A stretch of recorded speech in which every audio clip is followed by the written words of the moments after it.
Hello, everyone. Welcome to this week's episode of At the Boundary, the podcast from the Global and National Security Institute at the University of South Florida.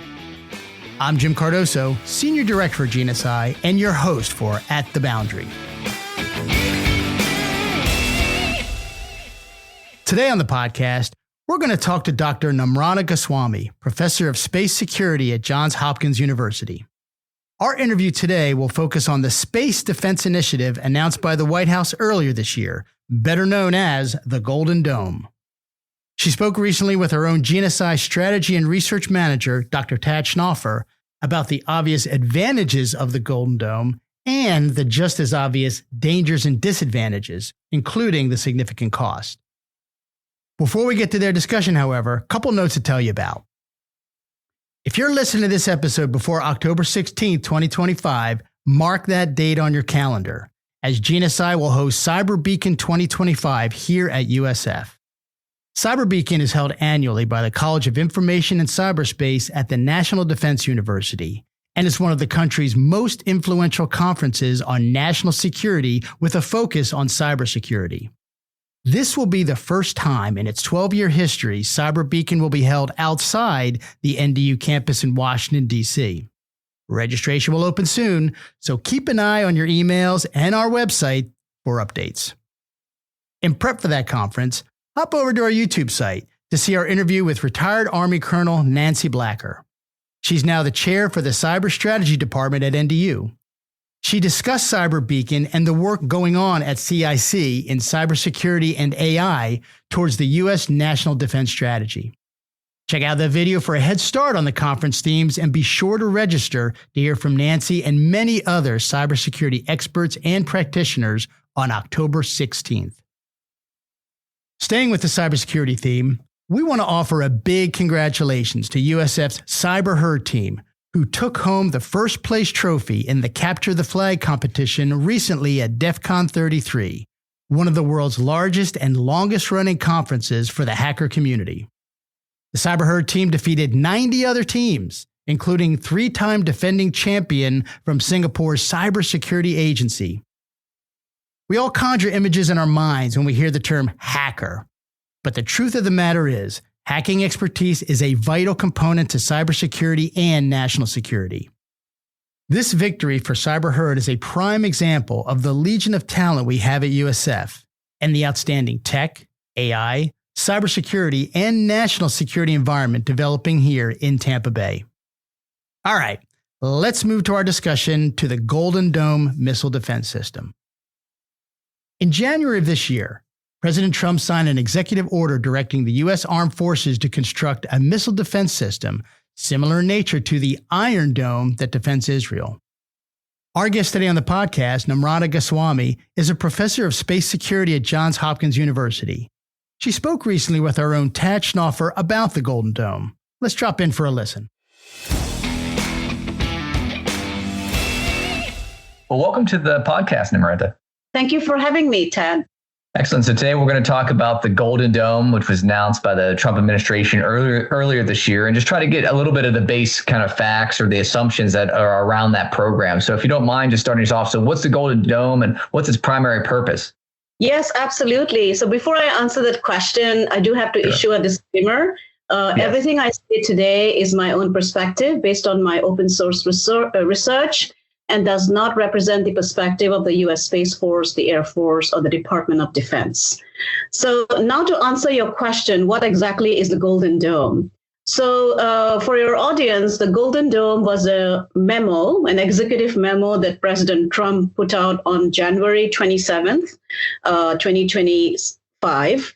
And the idea is that the United States will build a missile defense system that is going to be able to intercept incoming missiles, especially featuring boost phase and terminal phase capabilities. By boost phase, I mean interceptor capability that can actually counter a missile when it's actually being launched. So that's something very new that the Golden Dome memo is putting out. And then it also talks about intercepting at the terminal phase. So terminal phase is when the missile has already been launched and it's in space. So where it spends about 20 minutes. It's a harder place to intercept, but that's part of the memo as well. And then the most important thing about the memo is that it is hoping that it can intercept hypersonic, which is faster than Mach 5, as well as ballistic missile tracking sensor. And then finally, what the Golden Dome memo actually clearly articulates is to build a proliferated constellation of space-based architecture that is going to be able to offer you the sensors and the ability to detect something that is moving so fast. So ultimately, to make it simple, what it actually does is that it is trying and attempting to build a defense-based architecture that secures the U.S. homeland, Hawaii as well, from any adversary missiles that might be coming at it, especially from air. And so that's what the Golden Dome wants to do, and it wants to do it for hypersonic missiles as well. So people might imagine the Golden Dome is like a protective dome over the United States, but like you mentioned, a lot of the strikes might happen in the boost phase. So does it have a global reach? Is it anticipated to have a global reach, being able to hit a missile somewhere far away before it even gets close to the U.S. homeland? Yes, because one of the technologies that the Golden Dome is encouraging the Department of Defense to do, and the DoD has responded to that in terms of what architecture they are thinking. So this particular capability is being developed by the DoD in collaboration with some of its own organizations like the Space Development Agency, the Missile Development Agency. And the MDA, especially in collaboration with the Space Development Agency, is developing the hypersonic and ballistic tracking sensor, HBTSS, which is basically a medium field of view. So what I mean by that, and I'll answer your question about the reach of the Golden Dome. So what this does is that it actually places sensors in space, which will mean several constellation of satellites that can actually track missiles, especially at the boost phase, because that's where it's a single target and you can actually know its heat shield. So in that context, while we argue or point out that this is only focused on defending the U.S. homeland, the reach is global because it's space-based. So any allies, partner nations that, say, sign an agreement with the United States, or where the U.S. is treaty bound to come to its defense, like Japan, will benefit because the reach is global. It's not just limited to the U.S. homeland. Well, that's really interesting. So is this technology new, or is this building off of existing U.S. technologies, maybe Israeli technologies from the Iron Dome, which it's obviously compared to, or even earlier U.S. Development systems that didn't necessarily make it all the way, like in the 1980s, the Strategic Defense Initiative? So do we see those technologies coming up to play here? So great question to us, because the Golden Dome is actually a continuation of the kind of conversations and very serious development of theoretical technologies during the 1980s with the Strategic Defense Initiative. So these are not new conversations, as you pointed out. So the conversation to protect the U.S. homeland in the 1980s from Soviet Union launch intercontinental ballistic missile started with a very critical figure named Daniel O. Graham. He was an Army officer, and he was the main intellectual guide behind building this concept of space-based interceptors. So in the 1980s and 1990s, the conversation was already put forward in a strategic sense that we cannot depend on a concept called mutually assured destruction, because that means that you're not really deterring missiles from getting into the U.S. homeland. So Graham with others pointed out that, well, what we really need to think about is space-based interceptors that can actually identify missiles coming at the U.S. and defend and deter against them. So basically, in doctrinal terms, it means that you are moving from deterrence by retaliation to deterrence by denial. So it's a very critical phenomenon that happened. What has changed with the Golden Dome, and which is new, is that unlike the 1980s and the 1990s, where adversary nations did not have hypersonic missile capability, And so, which means you're moving so fast, you have to respond within 2 to 3 minutes, right? That's something new. So the Golden Dome has argued that it's not just going to be a missile as we understand it. The capability should be able to target a missile moving that fast. And that's why the boost phase targeting is so vital. And so that's new. The second thing that is new is that unlike the 1980s and the 1990s, we have much higher quality small satellite constellations that can be built, including CubeSats. Instead of having exquisite, really heavy, big satellites, the smaller satellites are faster. Computing is faster. And then I'll end with this. The final thing that the Golden Dome is hoping to achieve is basically to be able to build an architecture that is going to help identify real-time tracking. We don't have it yet, Ted. We don't have the capability to do real-time tracking as yet. The hope is that with ground-based tracking indicator, it's called moving target indicator, ground airspace, that needs absolutely like no latency. Like when you're moving in a particular place, I can tell you from thousands of miles away that this is the now that you're moving so that we can target you. That's what the Golden Dome is trying to achieve, which is different. So so the technology is advancing, like you mentioned. But as we saw with those past programs, with the Strategic Defense Initiative, also known as Star Wars in a greater sense in pop culture, if you will, that program never really came to complete fruition, as we understand it, because, funding, it took a very long time to develop the technology. And then the Soviet Union obviously collapsed, so the threat wasn't as much pressing. So how long will it take for the Golden Dome to become operational? And do we see this in the short term to actually achieve a fully operational concept? So, first of all, just to answer your question about the fact that the historical, assessment of a space-based interceptor or missile defense shield didn't work, not because it was theoretically possible, but because there was a lot of intellectual conversations that happened, especially from the arms control community, that pointed out that, well, if you're going to build a missile defense deterrence by denial capacity, it could lead to escalatory dynamics in space. So that's one of the reasons why the Strategic Defense Initiative did not play out. With change of administrations from Reagan to George Bush Sr., and then, Obama, George Bush Jr., there was a lot of change. Clinton, of course, limited the national missile defense capability, right, to ground-based interceptor. So there was a lot of reason why the SDI did not play out, right?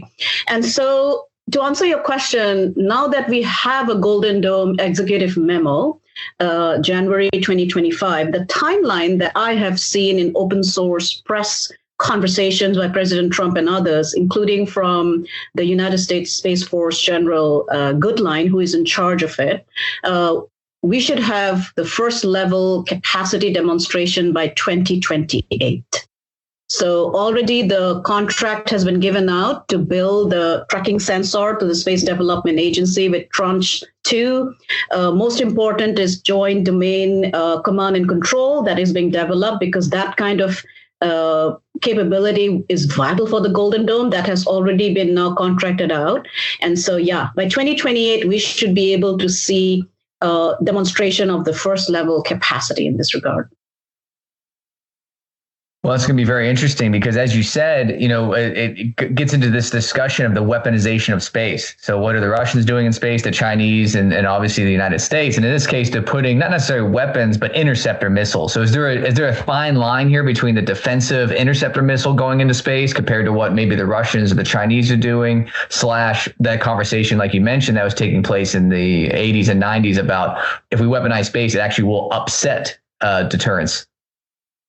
So the context today, so one of the questions that I am dealing with in my research is that why Golden Dome now, right? So we have been talking about missile defense shield for a very long time. Morally, the argument given by the advocates is that you cannot let American citizens die from a missile attack or be basing it on mutual assured destruction. So I think it's fascinating. I really like your question, because in the context of today, what I'm noticing in the domain of space is that to identify space as a warfighting domain is becoming normal.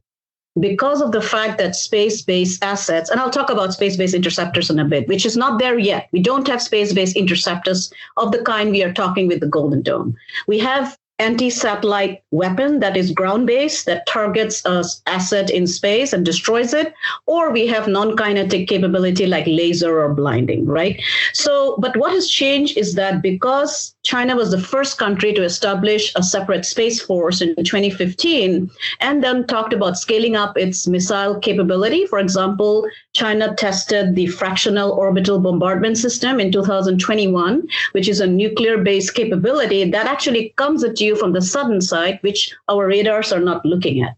And it's hypersonic. It's a hypersonic glide vehicle. And the US at this moment do not have the capability to intercept it. So that was a wake-up call in terms of deterring such capacity. So interestingly today, because there is a global utilization of space from a military perspective, the historical conversations around space being a sanctuary, space is not a warfighting domain or shouldn't be, is shifting. And I'll end by saying that one of the biggest evidence of this is not just US or China, but Japan. Japan has historically been very careful of not using language which is not peaceful.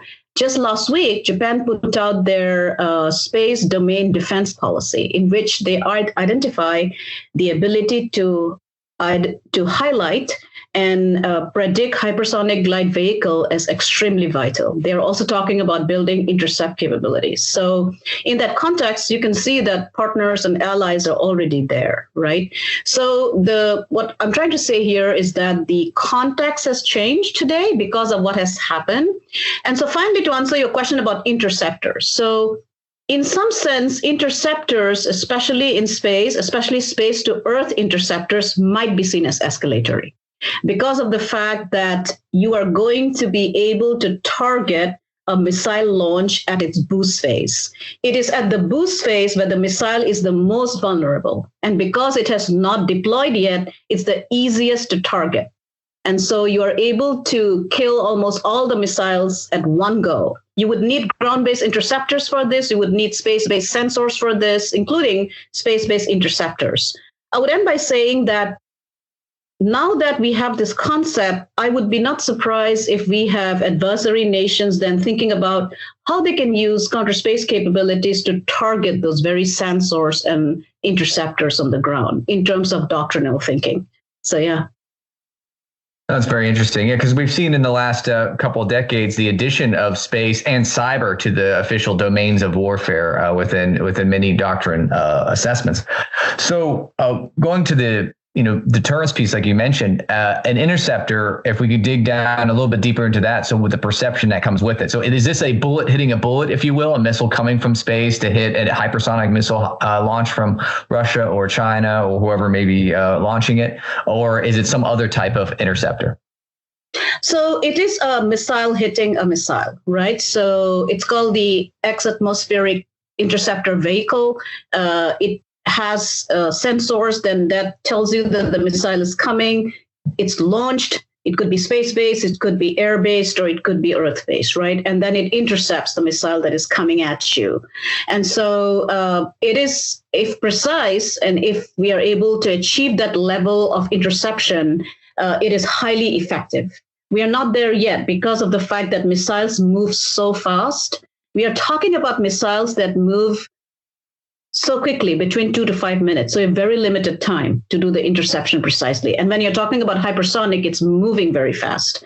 But exactly what you said, it's basically targeting a missile with another missile, which is at the interceptor, and basically using computing, artificial intelligence, automation, human, as well as very advanced computing to achieve this.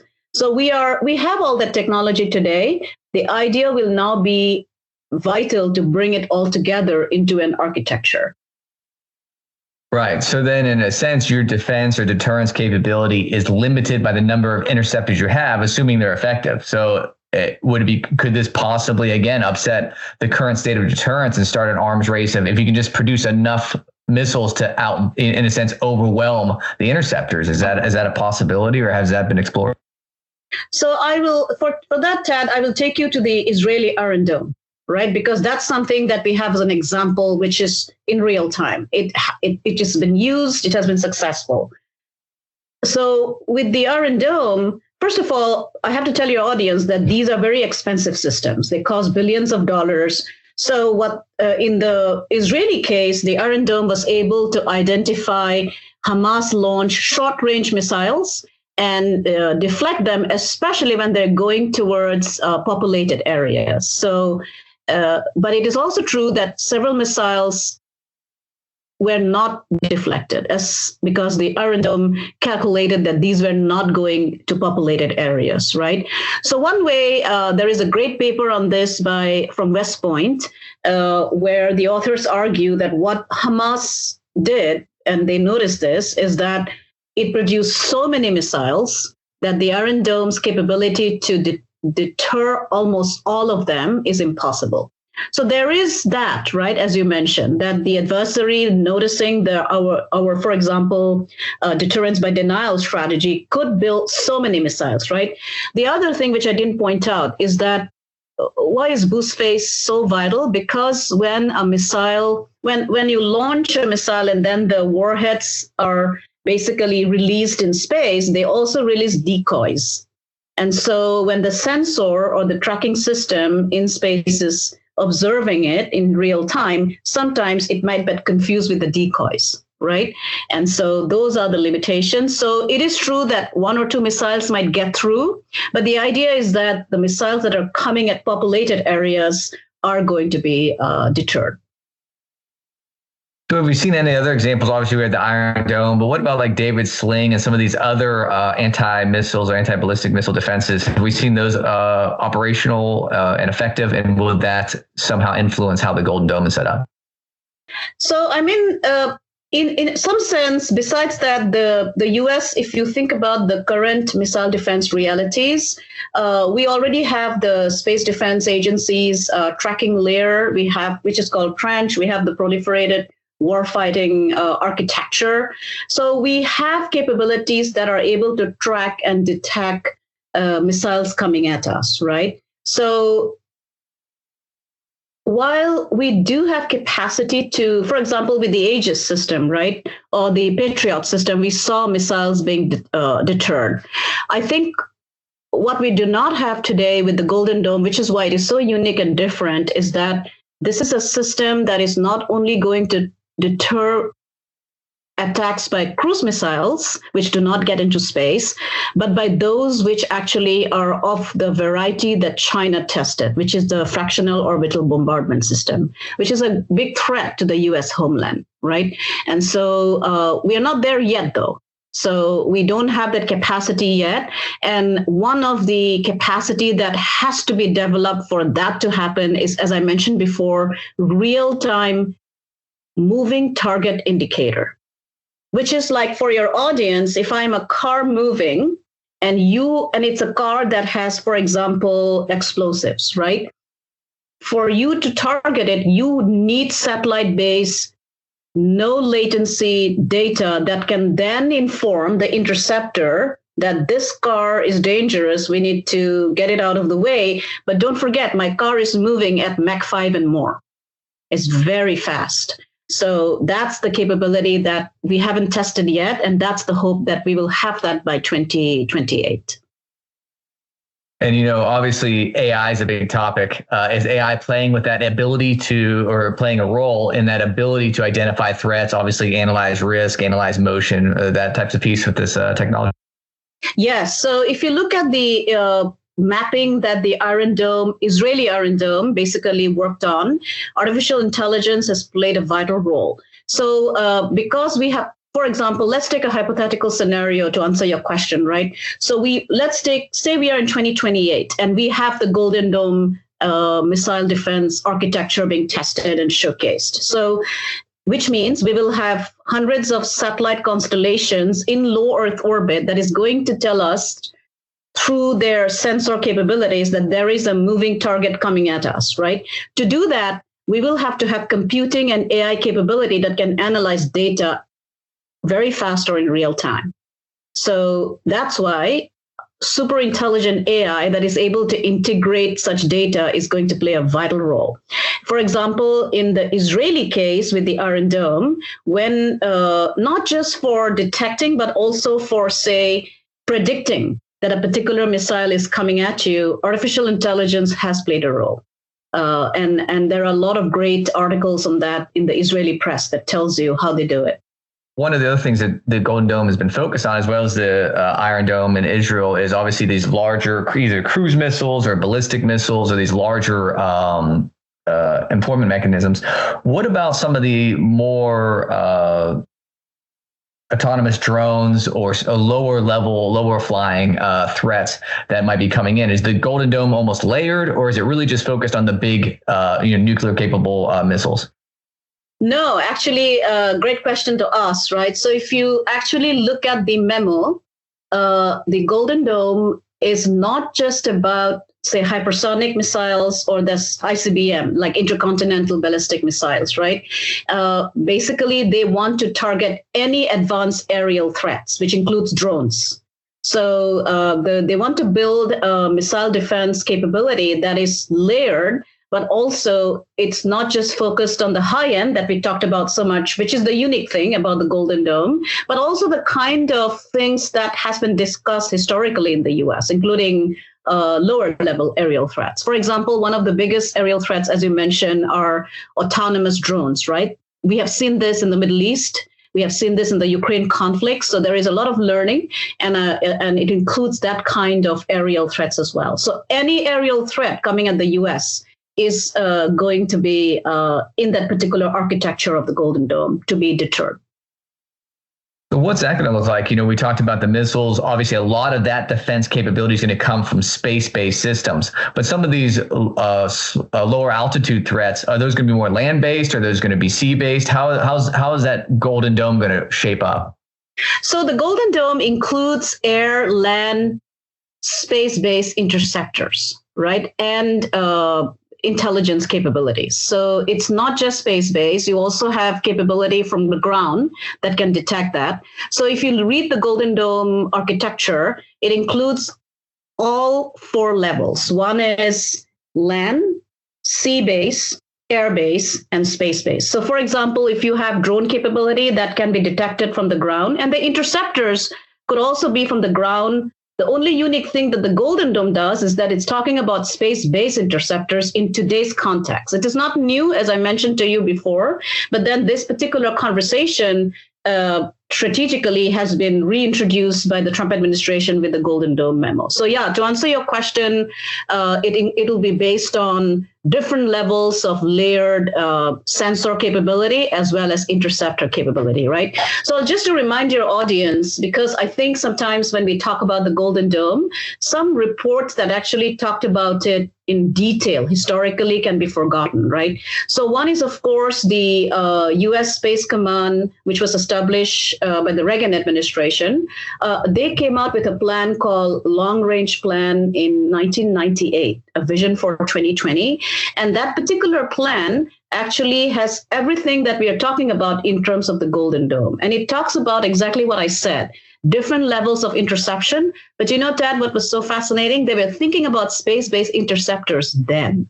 And then, of course, you had the long-range plan that was also put out in 1998, so which is also by Spacecom, and then the Rumsfeld Commission that also talked about this. So what the Golden Dome is doing is that it is reiterating all those technologies that these particular plans put out for defending U.S. homeland, and also reiterating the fact that we need different levels of interception: ground, air, sea, and space. So like you said earlier, you mentioned the question, why the Golden Dome now? And it sounds like the technology is there, the threat level is there, and these things are all motivating the Trump administration to really push this thing forward. Yeah. And so besides the reports I mentioned, right? So one thing that I would also point out is that this is the big question to us. Why are we actually talking about the Golden Dome now? And what has changed in terms of technology, right? So I would argue that in the context of the conversation we had earlier, which is the arms control architecture, right? So with, for example, Russia was the one who suspended who was actually suspected of violating the intermediate range nuclear forces treaty because it fielded land-based intermediate range cruise missiles, and China was never a party to it, right? And so what we notice is that these nations have actually developed capacity that can reach the United States in the last few years, and that's a big realization.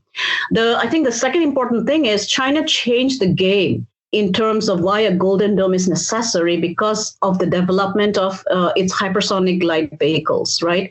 And then finally, as I mentioned before, there was China's testing of the fractional orbital bombardment system, right? And so that's something that is vital. Now, in terms of technology, I've mentioned this again before, but I mean, I would like to reiterate that, right? I think the rise of small sats and the CubeSat revolution has totally changed how we manage these systems. So they are no longer dependent on single costly satellites. These are much smaller satellites. They are cheaper, and they're being developed by the Space Development Agency. And then also the launch of these satellites have come down. So during the Cold War, one launch cost you about $54,000. Today, launch costs you about $2,500 per kilogram. So that's one very important reason. And then finally, as you mentioned, artificial intelligence, the speed of decision making, the speed of data being analyzed. So all that makes the Golden Dome much more feasible in today's context. Sorry to give you a long answer, but I thought it's really important to realize why is the United States talking about the feasibility of a Golden Dome architecture today? No, it makes perfect sense. And what it does sound like is throughout our whole conversation here is that there's going to be a lot more capabilities, satellites, these different types of sensors all going up in space. So how is that space security aspect of this program, along with the stuff that's already in space and the stuff that other countries are putting up there, whether it's the Indians or the Europeans or the Russians? So already, I mean, that's a great question to think about from the moral perspective, right? What it could do. So I can hypothesize and say that, well, it could result in some nations viewing a Golden Dome architecture as a first strike capability. So because of the fact that the US can target another nation with no fear of being attacked, right? So nations might see that as escalatory, especially nations like, say, China or Russia. That is possible. The second thing in terms of space security is that now that's the more hypothetically escalatory side, right? But in some sense, I think that when I'm listening to conversations, say strategic conversations in India, United Arab Emirates, Japan, as you asked, the European Union or European countries, what I'm hearing is that because some of these nations face threats of missile attack, they are seeing the development of a missile defense shield as actually quite useful, right? So most nations, especially India, because it faces border disputes with China and Pakistan, and then Japan, which has very much suffered from missiles being launched from North Korea, that falls into the Sea of Japan, is actually quite interested in participating in a missile shield that offers their citizens some level of reassurance, right? And so I see that they are interested. And I'll tell you, because I just mentioned this in your podcast, the recent Japanese national security strategy, the desire to develop a ground moving target indicator, especially in real time, that they announced that they're going to build, their desire to collaborate more with the United States Space Force as well, tells you that while it has some escalatory dynamics, in other ways, some nations are also perceiving this as improving their space security assets, right? But I'll finally end with the question that you asked, which is vital in terms of what does it do to low Earth orbit, right? You have so many constellation structures now with thousands of satellites to be launched to build the architecture for the Golden Dome. I think one issue that nations are really starting to discuss is, for example, what happens when these satellites get defunct? Right? So you create debris, and do we have plans to deorbit it? Already the US is making it mandatory for American companies to deorbit their satellites. But then you have other nations. What happens if other nations build this capacity? I don't think we have reached a level of maturity in terms of handling this many satellites in low Earth orbit yet. So the conversations have started in regard to space traffic management, space security, stability, but I don't think we have reached a level of maturity, especially given this current developments. Wow, so you're talking about like a new career field of space traffic controllers. Oh my, yes. I'm glad you brought that up, Ted, because air traffic controllers, right? I mean, the very fact that I can take a plane from Montgomery, Alabama and fly to New Delhi, India is because countries have agreed to international air traffic rules, right? We don't have a similar space traffic management as yet.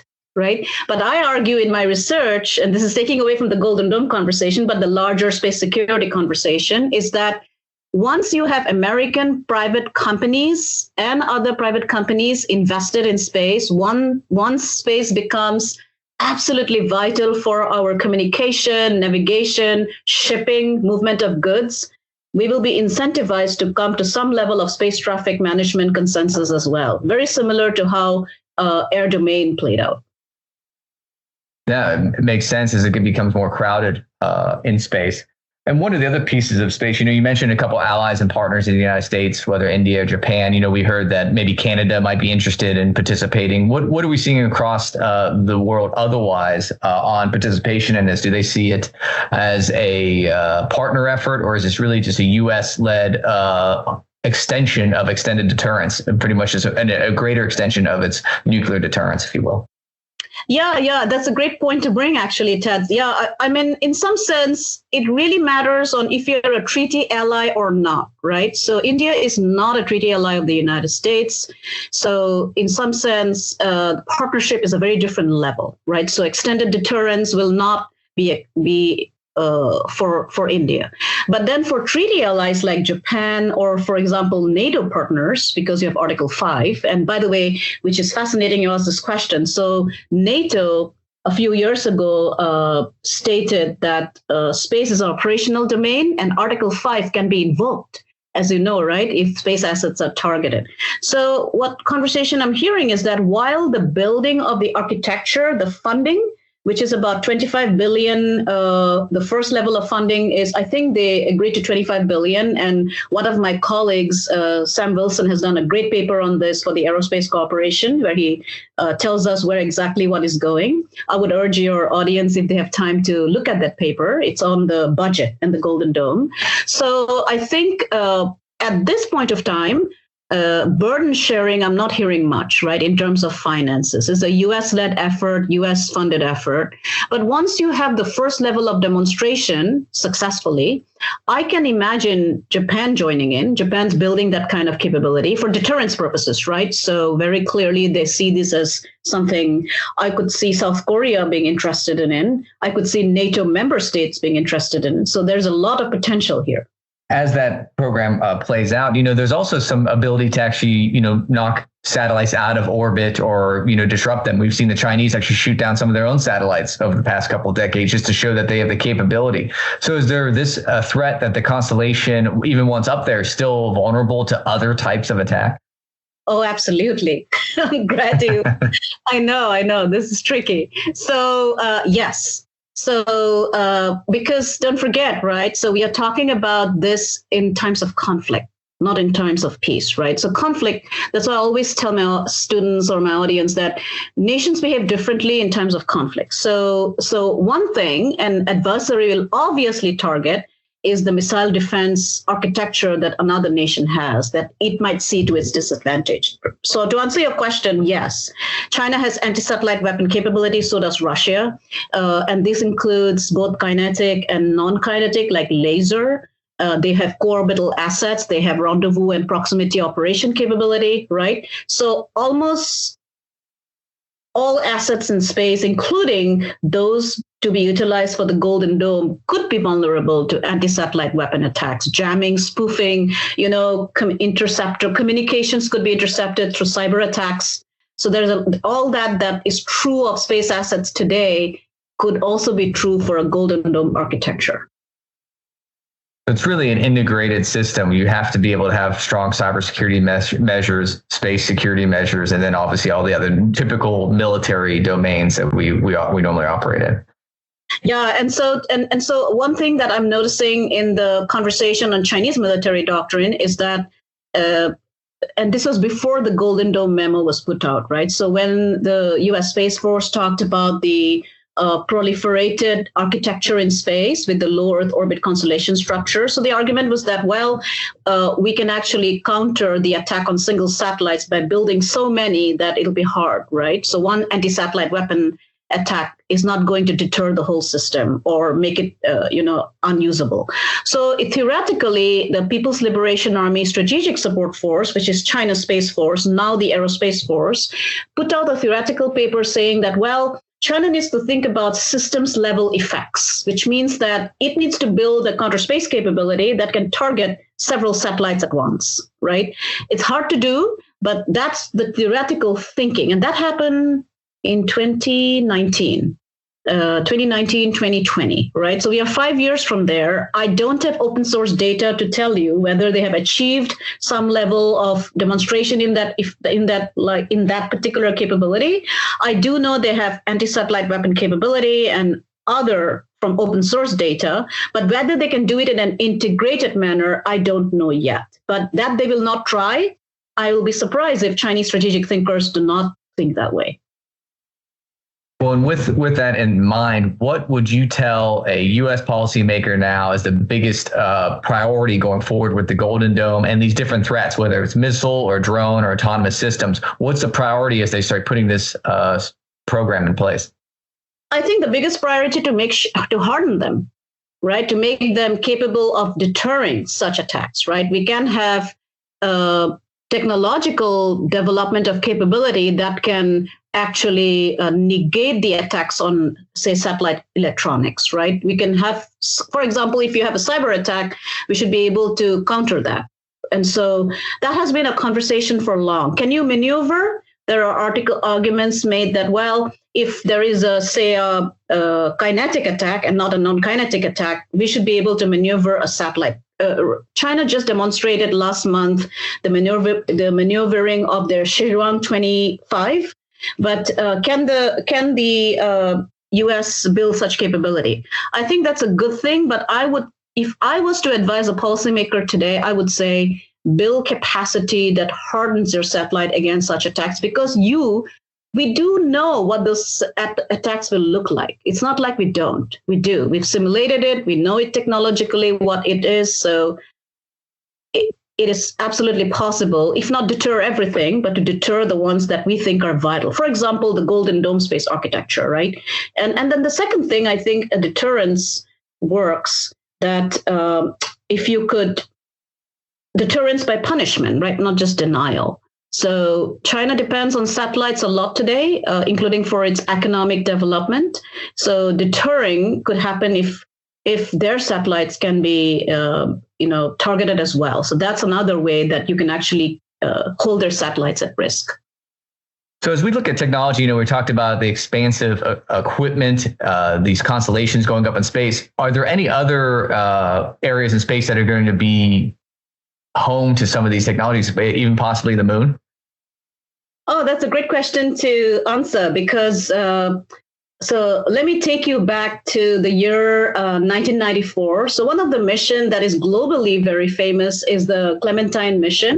So basically, the Clementine mission is known for its contribution to lunar mapping and for discovering water ice, which was later confirmed by the Indian Chandrayaan-1 mission, especially in the polar region.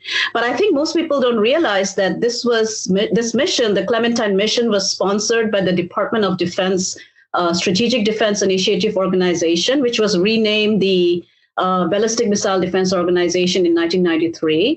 And it was a collaboration between DoD and NASA. So what the Clementine mission actually did was that it carried a suite of lightweight, miniaturized sensors, including ultraviolet visible cameras, near infrared camera. And so what it was doing was that it was actually testing surveillance and tracking systems, especially in a space environment.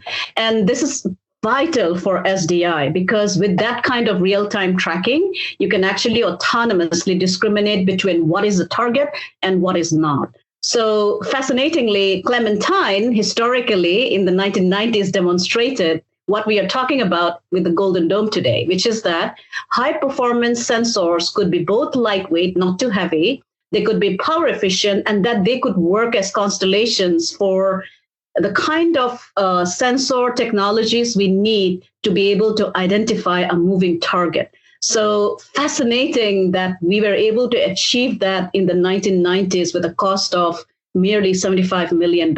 So it did both. It confirmed it discovered the water molecules on the lunar surface, but it also did amazing things for Strategic Defense Initiative. Wow. So we could actually expect, or not expect, but at least it's in the realm of possibility that we'd have moon-based sensors and possibly other equipment for this Golden Dome. Yeah, because in one of the papers that I wrote for the Aerospace Corporation, where I talked about the utility of cislunar space, the space between the Earth and the Moon, for the United States Space Force, I point out that the Moon is going to play a very vital role, especially because of the fact that the Moon looks down. So right now, most of our, tracking and sensor capabilities are looking down on Earth, but not from the Moon, for the US, right? We're looking from geosynchronous orbit or low Earth orbit. So what happens is that the conversation, for example, that we've been hearing globally is that you can have anti-satellite attacks, for example, right, to any of those architecture. A moon-based architecture system with sensors and tracking systems can actually then determine if something is coming at an asset, for example, a US asset in geosynchronous orbit. We don't have that capability yet. The only country, and this is concerning to me, the only country with a relay communications satellite and lunar logistics capacity is China. China has a relay satellite in Lagrange, Earth-Moon Lagrange 2 that looks down at the lunar surface. And what China is arguing is that, well, once we have a base on the Moon by 2036, we will have industrial, logistics, and communication infrastructure that can then determine the entire low Earth orbit to cislunar space. So I can see cislunar space playing a role, not today, but in the future sometimes, in terms of deterrence as well. Well, thank you so much for this insightful discussion today. Really appreciate having you on. Thank you, Tad, for having me.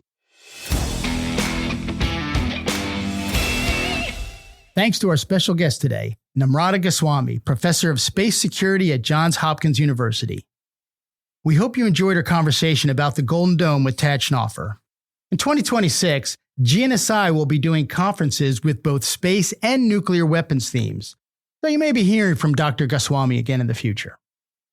Next week on At the Boundary, Dr. Rob Burrell, Senior Research Fellow at GNSI, will be kicking off his research initiative, The Future of War. Rob is one of the world's leading experts on irregular warfare, resilience, and resistance. He's a fellow on the Irregular Warfare Initiative at Arizona State University and recently published his latest book on resilience and resistance. On the podcast next week, Rob will have a probing conversation with retired U.S. Army Lieutenant General Charles Cleveland and retired Army Colonel Dave Maxwell. General Cleveland is the former commanding general of U.S. Army Special Operations Command, while Colonel Maxwell is a 30-year Army veteran who recently served as an associate director in the School of Foreign Service at Georgetown. You don't want to miss that episode, or frankly, any other episodes, so be sure to hit that subscribe button. Thanks for listening today. If you like the podcast, please subscribe and let your friends and colleagues know. You can follow GNSI on our LinkedIn and X accounts at USF_GNSI. And check out our website as well at usf.edu/GNSI. While you're there, don't forget to subscribe to our monthly newsletter.